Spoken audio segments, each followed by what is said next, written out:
নিজে খেতে বসলাম। আমার খাবার আজকে দুপুরে খাবার হয়েছিল আলু সেদ্ধ, মাছের ঝোল আর ভাত। খাওয়া হয়ে গিয়ে আমি ওয়াশিং মেশিনে কিছু জামা কাপড় ধুতে দিয়ে কোকোকে একটু আদর করে নিলাম, কারণ ওকে আদর করে দেওয়া একটা রুটিনের মধ্যে পড়ে গেছে। এইভাবেই কাজ করতে করতে কখন বিকেল হয়ে গেল বুঝতে পারলাম না।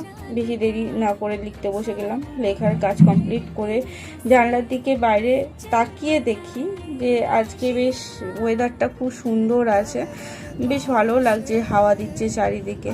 আমার বেশ ভালো লাগছিল, মনটাও ভালো হয়ে যাচ্ছিল। এরকম বেশ কিছুক্ষণ বসে থেকে কখন সন্ধে হয়ে গেল বুঝতে পারলাম না। মা এনে দিল একটা ওই ছোলার বড়া আর সিঙ্গারা। বাইরের অন্ধকার পরিবেশ দেখতে দেখতে ওটা খেয়ে নিয়ে রাত্রেবেলা ডিনার মা রুটি তরকারি করেছিল, বাট আমার খেতে ইচ্ছে করছিল না। আমি চাউমিন এনেছিলাম, সেটা খেয়েই আজকের দিনের ডিনারটা কমপ্লিট করলাম।